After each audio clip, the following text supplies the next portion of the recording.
So Bo's going to do a presentation today. He's going to discuss how uh, from the West Virginia DOT's techniques and efforts to sustain its enterprise FME implementation. I know whenever we do these presentations, we always have the presenter have list their least favorite food, which Bo, you might have to help me out with this. Nikita or Antico.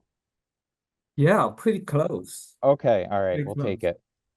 And then we always have them have their favorite FME transformer uh, for him, which is the attribute validator, which I think might be the first time we've had someone mention that. But Bo, maybe you can explain why that's your favorite transformer uh, during your Okay, presentation. absolutely. And Uh, anyone have any idea what Antico as a food genre or category is? Probably not. no, Must be I quite don't myself. exotic. Yeah, must be quite exotic. No, actually, it's a short for not that I know of. Because I'm really very easygoing. I enjoy all type of food. So I'm just trying to be funny this time.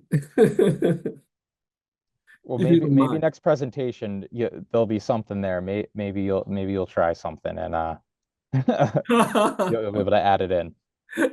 Yeah. And yeah, I enjoy food and all genres, all styles. And yeah. Anyhow, and why attribute validator? Because I think attribute validator, which was introduced, I would believe maybe less than 3 years ago. And I gradually I'm loving it. I would not start a workspace without using it because FME internally it is not a strong typed kind of process, right? So you can have mixture with different types altogether, right? And if you are dealing with mostly databases, you know mixture of different types and is an issue, right? And you will also know because FME brings different sorts of data, mash them up together, and you really do not know the source, the quality. So you need to be defensive. That's kind of another my programming approach. Always be defensive. Oftentimes, it's not your logic that is bad, and oftentimes it's the data itself came around unexpectedly, causing issues, and you were scratching your head. So how about you preemptively identify the issues at the beginning by using this very versatile, very powerful filter? You can identify multiple columns and add one transformer. Say, you know what? If this field is null, I'm going to exclude that. Or if, for example, if from measure is larger than two measure, you can specify over there, say, let's get rid of that because when it comes to geocoding, it's going to give us hell, right? And how about geometry is null? Raw geometry being null, let's get rid of that. So again, so is that enough reason? I think that's great, and I think it's a good segue too into your presentation now because it's a you're going to be talking about coding and Git and VS Code and everything, and how people use that coincidentally with FME, and the validator definitely is a if you have a coding background, you can see the use of it almost immediately. Thank you, Beth. That's a good way to let me get into this. About a year ago, I talked about how to bring in the development mindset and paradigm and just the process into FME. And I argued at that time, and even before, I think doing FME is a form of development. And um, it's a form of development and UI developer, if you do FME often enough, you're just beyond analyst. And certain analysts you will be doing using FME to do specific tasks. That's great. And that's why as a no-code platform allows people, easy to allow people to do it. But if you are doing pieces of your FME is a component in a much larger enterprise. In this enterprise machine, you want that component to be solid. You want that component to communicate with others with certainty, with predictive, persistence, right? So you need to control input output, control your quality. And all of a sudden, you are just one of the members within the entire kind of system that could be involving people using database, using SQL, people using, let's say, ArcGIS application to call this webhook, right? These are all tied together to ensure it's really a quality end from beginning to the entire cycle. We need a more than a pretty loose, just doing some diagram and getting a result for myself. So I think last time, the pain points we talked about, say, how about the growing pains, the intention and purpose of FME assets? I use assets just relating to anything that support FME workspaces and operation. So I think from design, from convention, for example, we will use DW as a naming convention, and DW for data warehouse project. Roads and highway, we're doing quality control and loader into data warehouse, right? And the convention, FME, each and every FME inside it, we need to have certain convention to making sure description, the history being written, and certainly the how you come up with a set to identify the temporary attributions. Oftentimes you use underscore, lowercase underscore something, or the naming convention for primary start with a P, lower P with something else, right? And so what I'm thinking, this type of things, the intention purpose of that need to be obvious. So that people, they don't need to guess what that is, even look at your asset being a particular component or being a workspace. Yeah. Then multi-environment. In any enterprise environment, you're not just doing it for yourself. You have staging, QC, and certainly production. So how you deal with it? And last time I talked about it. And how about output name and confusion looking? Because it's so easy to generate auto files left and right. Okay, here's a QC report. And some people will send another QC report. How you can differentiate doing that. And so one of my ways, and we're doing it, we're just using the name of the of your workspace. Then say this loader, the workspace, and putting a timestamp, and so that in a shared folder, people can, knowing this one, they won't step on each other, because sometimes you cannot write to a one being opened by others to review. So these are some of the things that you need to consider, right? And certainly the resource connection is so easy to create the connections, and you name it, and there's no naming convention. How in the hell people can reuse it? You can. So in our case, we will say FME at production environment. This is SDE connection. This is going to real LRS database. So by forming all this, you can easily pick and share, right? So these are some of the things I touched last time, and more on, say, the convention and common sense and avoiding locking and overwritten, what have you. So how about this growing pain? And looking at different strategies we might use. Bad patterns using FME assets. Now, what will be that? One of which will be inconsistent use of a linked CT. So sometimes, remember, you have a linked CT, you love it, and you use it, say, it doesn't quite work. Let me embed it. Then I embed it. I do some QA, so I embed so I can cache and examine the output. And then you forgot to make it linked again.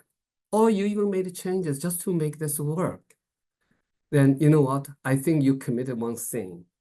Never modify a linked transform without making the changes back to the linked custom transform, right? So it's very easy to make that mistake. And how do we identify that? And how do we fix that? It is no, one of the things we say, we're not going to use reader and writers. We use feature reader and feature writers. There are many reasons to do that. And if this is our practice and we need to have a way to enforce that. So this code review, we also we develop our own examiner tools to do that. And what if we decided that each and every transformer for West Virginia, we should start with West Virginia initiator, right? And what if it does not have that?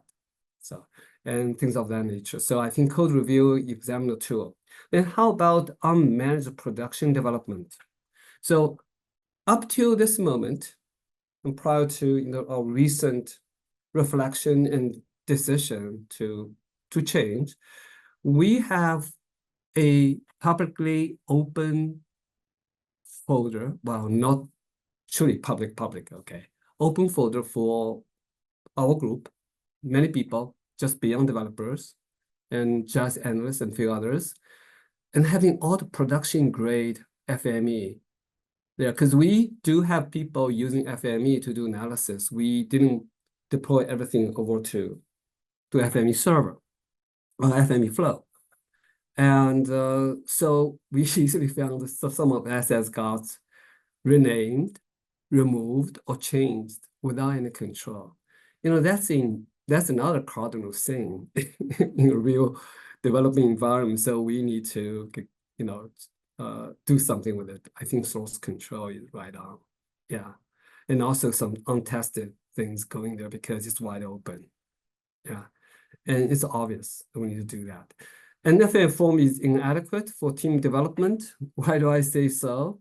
And using diff is kind of tough, hard, making changes. And identifying workspaces using a particular transformers attribute. If you have like, let's don't even go there, say 100. Because I remember when I was one time a few years back, I was working for Iowa DOT, their FME. They had like 100 FME workspaces. But when I look at that, these are so repetitive. These are almost all of the same. And so my solution at the time was, we just need to abstract that so that you would only use a handful, maybe half a dozen can replace them all. That, of course, is something you need to re-architecting. But I'm saying that it's so easy to create those. So it's not uncommon for agency having a lots of them. Not necessarily 100, like the extreme that Iowa had at that time. I'm talking about, it could be easily being 20s and 50s, right? Yeah. So how do we ensure them to be communicative and to be on the same page, on the same wavelengths, right?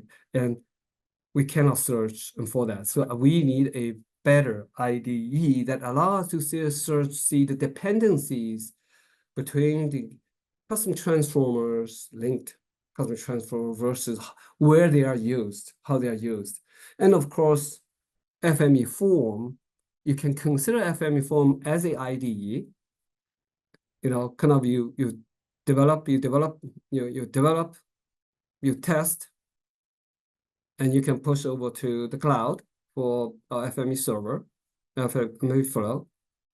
But it is not quite there. You really couldn't check how many other assets, how are they related, how one variable being used in multiple places, for example. Yeah. So, and I think before I show some of the architecting, kind of how we cope with it, we need to look at the users, should be users and roles in enterprise FME implementation. I see three types of roles, type of users, if you will. Okay, you have any user, they only need to use web browser-based controlled application form to use. But I see the power users, they are not developers, as I mentioned. They need to use browser for the application, but they also need to do that. But they do that locally in their local folder. Don't work on the production folder. Essentially, if they have something on production, you log production folder, being read-only, force them to make a copy to their local folder, then do their analysis and do their creativity, their creation. Then all their creation, if they need to, they can communicate with developers, say, hey, I want this feature. This is how I do it. Could you incorporate that? And for the developers, and they need to use a dev tool. I would say dev tools here to indicating a suite of tools that help collaborative development and production environment. Yeah, so I see this is kind of what I'm looking to do. Then is IT people saying, okay, your assets ready, let me do a production push. And which means the latest things go into production folder in a read-only fashion, and people can have it. This means the asset being loaded into the current version of Flow, that people can have the latest beta thing. And here's the general looking at different aspects of that. And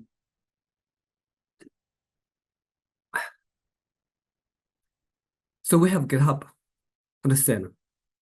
So then developers develop on their local computer, because GitHub, the Git concept is decentralized version control, right? And it's unlike Subversion, some other things is centralized server based, it's decentralized. So you're working in your own location. This is for developer. This is basically for lead admin to merge into staging and then into here. Then we'll trigger some other deployment aspects of that. Then for the analyst, and they will work with the folders. Development folders and the local folders. And here these are the separation. And we also have the QA environment, have the testers. Tester dealing with FME test instance and test with the workspace Git here. This is the workspace Git for the production version, which is read only. So analysts, they can run there directly by rerouting the log into other folder. They can do it, or they can simply make a copy to a local computer to do it. Okay. So here's a kind of, for the developers mostly, this is a little more detailed version of the last one, because we're talking about different roles and what they do on different merge and pull request scenarios, how things are done. The key thing is we have a staging version in GitHub. You pull that, and everyone is branching off the latest version of your staging folder to make whatever the changes you need. Then you push over here, waiting for code review, then merge into the staging, right? So once the staging is done, someone saying, maybe the project lead saying, okay, we think staging, the updates and everything is at a good point, then this needs to deploy over to FME over here. Through FME automation, it will deploy to the flow test version and deploy to the QA version of the production, QA version of the latest assets over here for tester to deal with. Once that is done, we're going to trigger, and then once that is done, we're going to do a merge, which will trigger a FME flow automation to make two deployment to production. So staging 9 and 7 is something we're still working on it. And today we're only showing here, not on the CI/CD's automation side of it, we're showing you this process and why this process is how this process is configured and how does it actually work in our experiment. I think that's the okay, perhaps I can go through this. So the advantages here is the production assets protected, being read-only. Okay, source code is squarely protected in GitHub. Analysts and power users access their accesses are uncompromised. Okay, they cannot compromise anything, and they do have access, and collaborative development CI/CD is made possible because now we have a GitHub piece over there. Then using GitHub webhook, we can choreograph all the automations with FME server. So challenge is, I know, we are we are GIS people, right? We're GIS developers. So what is Git? Okay, then of course most of us know about Git, heard about Git. Really, do I have to learn Git now? I'm writing code. I'm an FME developer. Yeah, I think that's the point. If you're writing code, if even you're not writing code, you're FME developer, and it's still a development. So what type of IDE are we talking about? So how about VSCode? Yeah, we have to use VSCode. We never thought we need to use VSCode, but VSCode give us so much, make this possible even, because GitHub at VSCode has something FME does not have. One thing, as I mentioned, is the search for other assets. The other thing, most important, doesn't have the Git integration. VSCode has.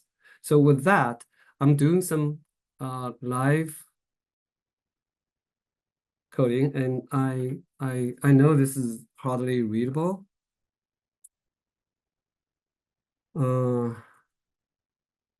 Nice. This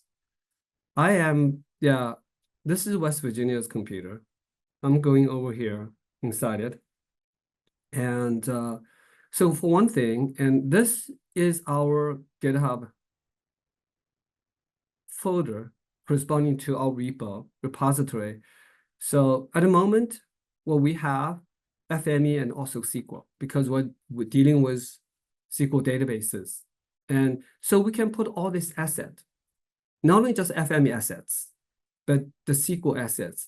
Think about other coding components to be part of this, can be all in one repository, right? And so under SQL, we have script and tables and definitions and whole nine yards. We also use Liquibase to deploy SQL so that we can avoid. So any database changes is not through manual. It's always code driven. You do not make any change manually to your database without using code so that we can replicate it and with consistency and everything. So this is what so of course today I'm not talking about the SQL part of it. I'm talking about the FME portion of it. So FME, we have the connections, we have the resources, and where the FMX is located. Then we have the workspaces. So on the workspaces, we do have a few folders, HPMS, some utilities, some internal publication. But mostly these are the things, and you can immediately see that we have the conventions over ETL or QC and whole nine yards over here, right? And we have some research over here. So one of the example is what if I need to know, say how many, we have West Virginia initiator that we should use on each and every one. So by browsing through this, and we'll know, okay, this one is used in this and this, that. And how about we do have the P environment. That's also one parameter that we standardize so that people can specify, now I'm doing everything on staging. now I'm doing for real. You select into production. And so that's the P environment. Then how about event queue seer? So event queue seer is a FMX file, okay, as you can see here. And we have MX backup, which we should actually should delete it or kind of ignore it. Then with different versions, apparently we have FMX files in different locations because we have, when we were in transition, we have a 2022 version of it. So that then, and more importantly, I need to know how many FME workspace using event queue here. This is one. This is another one. So we have three of them actually using this event queue here. How powerful that is, right? And of course, we have developed our internally a workspace examiner, does something like that and beyond, but it's just not as handy. By coming over here, just looking for some attribution or parameter or things, you know exactly which one to open. Now, the most important thing here, say, hey, Bo, this looks good. And however, how in the world am I able to do it? Because I'm not coding. I'm not going to, I don't know what I'm going to do to make any changes over here. In fact, you shouldn't do any changes over here because this is all generated code. But after all, these are all just XML files with commented out. So if you strip on the comment field, it's just a pure XML file. And yes, you're not going to make these changes. How you make changes on that? So we have a, I'm gonna come over here. So the recent ones I'm doing on the MBI loader QC reporter, for example. So you open external app, it's going to fire. I hope I still have license because just 45 minutes ago, I said, okay, I'm gonna relinquish my thing. So now you can open it. Yeah. So, I have this too much. Yeah. Yeah. So you can open it and make changes. You can save anything. And over here, I can just make a little bit change. And if you want to save it. Even though there's no actual change, if you save it, GitHub, the VSCode will detect that being a change. Yeah. So it's unfortunate because each time FME regenerates the code, even with this change, there's something internally because it records the coordinate for this transformer on that location. So it's going to do something with it. So if I save it, and what you need to see here is you will notice, changes. So this one gets changed. In fact, and this time it tells me a bunch of file has been changed because I deleted something earlier, I made this change. And of course, this was the most recent change I've seen to this. Yeah, so this one used to be not that. So it tells us it's changed. Then you're just going through the same process of Git process, which we specified, okay? And the other thing is so if I'm, and I personally like to use Git bash rather than just shell terminal. By appropriate, it's easier to configure.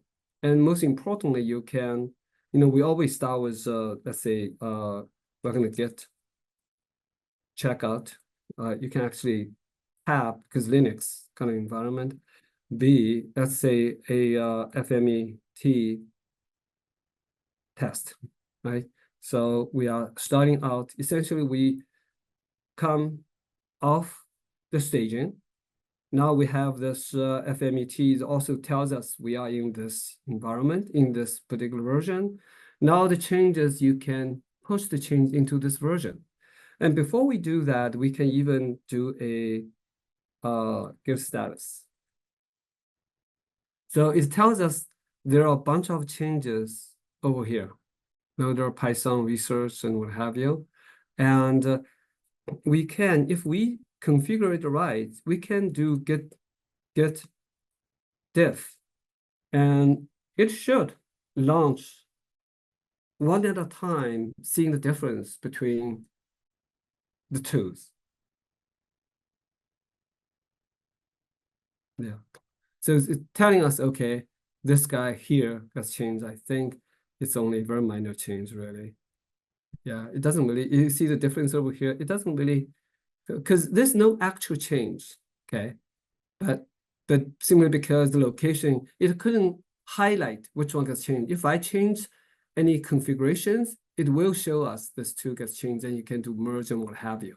But what I'm saying that by some configuration, which by the way, the configuration, if you search on safe, it has a write-up, not quite complete.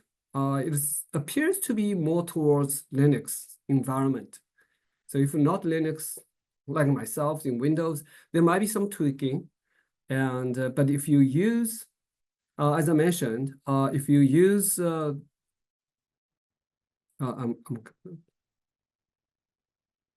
if you use git bash, and it will you will feel the configuration goes much better. Okay. So I'm gonna, yeah, the reason it fires up multiple times is because we have four FME that has changed. Okay, so that's why it's just going through one at a time, which in our case, then we don't need to. In a typical case, and yeah, it shows the difference of these two, yeah, BG version and what have you. But anyhow, yeah, it shows this one is newly added because I was doing tweaking along with this. You see this is different over here. I'm trying to, I was in middle of doing this. Yeah, so it detects that. Okay, so last one still doing it. And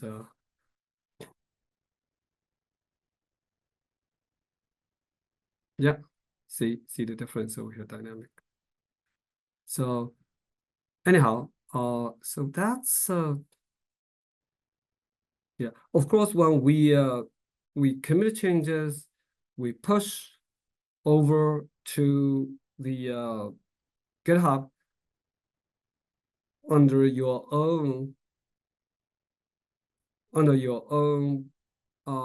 branch, then you make a pull request. Then someone, in our case, and I will be reviewing it, then merge to the staging. Then people will refresh from staging and completing that particular cycle. So I think that's the demo part of it. And let me go back to the slide. Then I will keep this aside. And yeah, I think what I did is I did not do this portion, okay? But we created a branch over here. Then I did not do the 3 and 4, push this over to as issue branch here. Then make a pull request, someone will review and go over here, and then there goes another cycle. Until we say this is good enough, we are going to have someone to do testing and deployment. Yeah. So that's that. So okay, yeah. So now I'm not writing code. I'm an FME developer. Yeah, my point is FME developer is development, and we need to have this mentality, and VS Code can help. I do not know. You might find other coding platform to integrate, but VS Code is free. It's open source. It really has, it's taken over, yeah, many of the other smaller ones, partly because it just integrates with Git so well. Yeah. And let's see. Yeah. So these are things I have shown, the Git cycle, diff FME assets, launch FME inside VS Code, and the great benefit of searching for especially, yeah, we do have more structured FME development. FME custom transformers are managed. So these are very important assets so that we can change one place, everything gets changed for the better, of course. At least we hope. Hey, Bo, sorry to interrupt. We're still seeing your screen of the VS Code. I don't know if you were trying, if you had other slides that were going on past it. Oh, yes, there was. I guess I need to stop reshare, I guess. Interesting. System Windows capture, how whiteboard. Should I just use the use system desktop capture? Yeah. Let's see how this go. Building display. Okay. Now you're seeing my screen, right? Yes, much better. Yeah. Okay. So this kind of like summary, how does it work in West Virginia? We've been doing it for a couple 3 weeks, and it's going on well. It's going on well. We had a training for all the staff, and it's a struggle for people who are not get familiar because the concept getting, I think the important thing to overcome is the the understand the concept of GitHub and Git. And once you really understand the structure, how does it work, you have I would use the spatial concept of the location, how that's supposed to work, then those commands will come to you naturally. Yeah. So that's one of the challenges for most of GIS developers that might need to do. So that's pretty much conclude my presentation and some of the ideas. We really have a small group, as I expected. Let's have an open discussion. Everyone has your mic and just share your thought and ask questions. Hey, If you- Bo, thank you for the presentation. I was going to ask this. You said you've only been doing this for a few weeks now. Um, how, and it's been, you said, a little bit of a struggle with the users getting used to this. Can you just explain a little bit more with that? How big of a group or user base, is going to be accessing Git and everything with this? If you just can explain a little bit more of the infrastructure that you're laying down. Very good question. In West Virginia, and plus Chestic, we have 6 people that trained. And I think about half of them had a little Git, experience. So what we did, and if I can, we do have see, yeah, I happen to be on this page, and so we do have this write-up, okay? And this write-up talking about developing environment setup. So who needs to install, what needs to be installed, and how to configure some of the option items to configure. And then talking about step one by one, correlating the things, say, how do you refresh this? So making this really essentially on our site, collaborative site, having authoritative, most recent updated procedure easily accessible helps quite a bit. Yeah, so essentially we have the cheat sheet at the fingertip, and that's really helpful. But the transition, the resistance, I think is for real.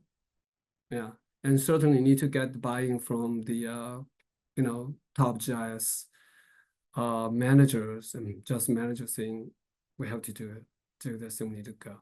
And we realized the challenge, and I got approval to proceed this, and it's been working.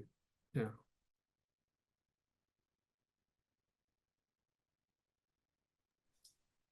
Hey, Bo, thank you for the presentation. I'm not a FME developer, I'm more of a power user, but I do know that our developers have run into issues at Ohio DOT where, there's been a few people who have been encouraging everyone to learn FME, use it, but it's kind of been the Wild West and everybody kind of has their own thing going on. And so having a centralized location to kind of manage this information workflows and all of that, I can see a big value in that. Something we definitely be interested in implementing too. Yes, and one of the things from West Virginia's perspective, that we do have this thing over here. We have FME server, we have the general guidelines, and I think under let's yeah, over here we have naming conventions and transform renamings and whole 9 yards, and we constantly updating it and share with people who need to do it. Yeah, and if you just do analysis like you don't need to worry too much about it, because I just needed, the output to be mine. Because for us, we're talking about really deploying the asset, like self-service, portal for people to do overlay analysis, and that needs to be really well controlled. Otherwise, then we run into issues. Yeah, absolutely. So I think internally, we resisted using GitHub for source management for over a year. Okay, and just we're at a point it's just not sustainable, and you are spending too much time we just need to have a better management. And if your team is going more than 3 or 4 people, you need to start consider this paradigm.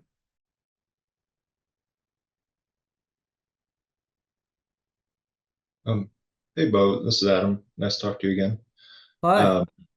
I was wondering, so in the past, one of the issues that we would run into was that there we go. One of the issues that we would run into was when we were functionally in the testing phase, like the workbench might be testing, but then going through the steps of changing all the various like readers and writers and things like that to also point to QC environments. Like, how far do you guys go when you're pushing it to a testing environment to change out which sources you're reading from and where you're writing to, in terms of like testing specific locations versus just using normal production? Yeah, that's really just for production environment management.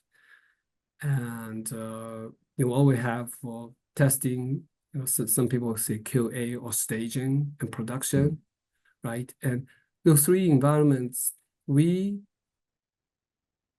have databases clearly delineated, okay, right? So we usually read from specific environments database having the same name or slightly different names. And that is all controlled through our parameter. So we use parameter to control that and custom transform to control that. I think the new feature of FME Flow is the deployment parameters, right? The environment parameters. So if you're in a shop, they have both FME server, FME Flow, and FME Workbench.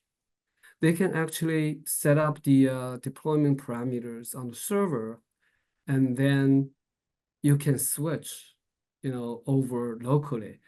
But as to where you write to the file for certain thing, you probably still need to do your own. I think deployment is perhaps it allows to have environments that say, hey, for testing output Excel report, go into this folder. For staging, report, go into that folder. There might be something done, but my approach at this moment, just creating your own custom transformer and taking a environment and set up those variables at the beginning, right after the creator. Then just using them all dynamically, never hard coding it. We just don't.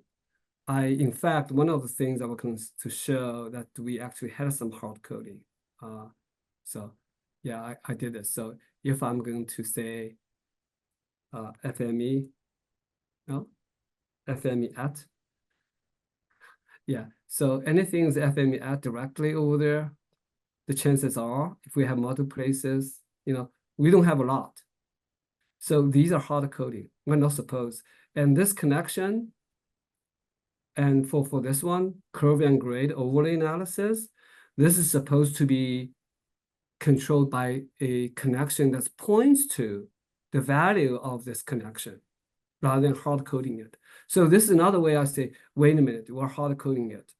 If we're hard coding, how can we switch environment, right? It will ignore you, right? So these are some things I think by having visual VSCode helps us to gain visibility of inconsistencies that can be cropping up and even festering in various parts of your, asset collection, if you will. Hope that answer your question. Yeah, that's an interesting approach. Thank you. Okay.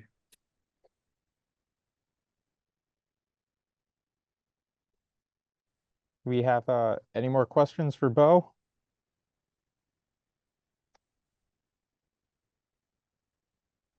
Okay. Yeah, well, thank you again, Bo. Well, that's good. We still have one, I think, the introduction slide to go through. Hey. Yeah, so. Bo, I have one question. This is Harold Feinberg with Caltrans. So if we don't currently have Git, what version would you recommend here? What are they using in West Virginia?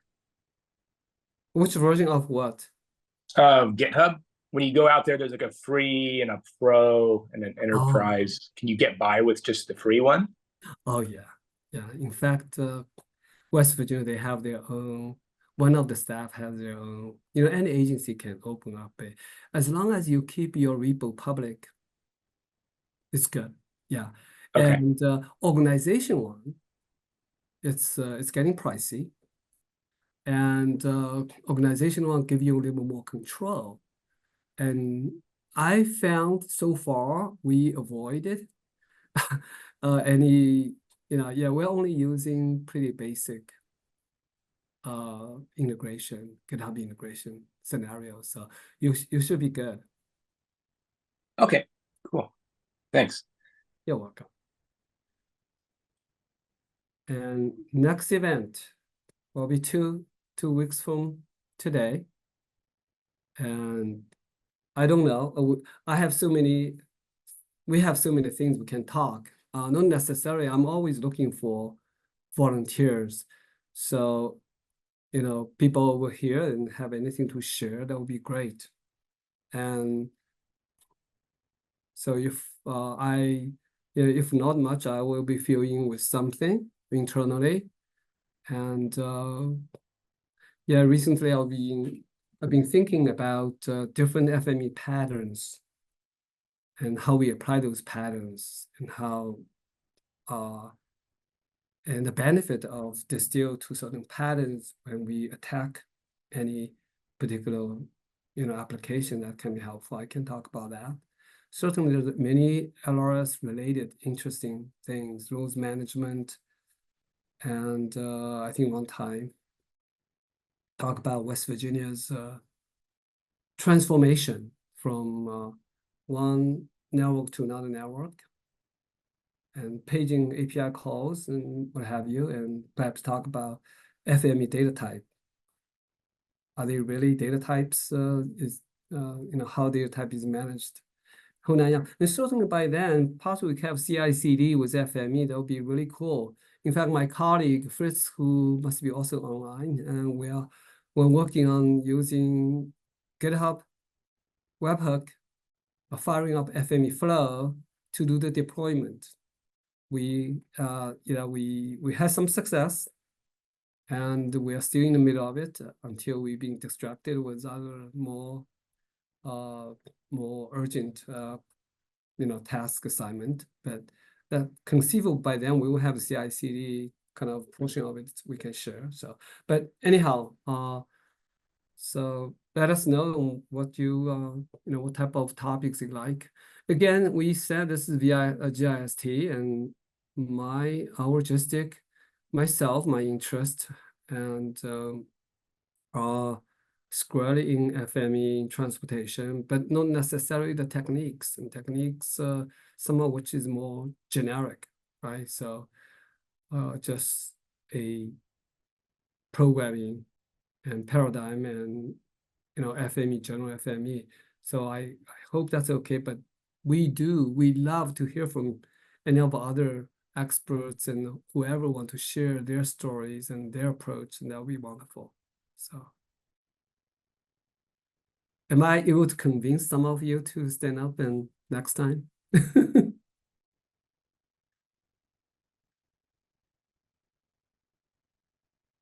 Okay, Matt, I think that's all I have. All right, perfect. Thank you, Bo. One more time, anyone, if feel free to send the meeting out to anyone who you think would have an interest. I know this week it was a little busy for a lot of people at the UC. But we will see you guys in September. If you have any questions, feel free to reach out. Happy to have you all here. Thank you, Matt. Thank you all. Bye now.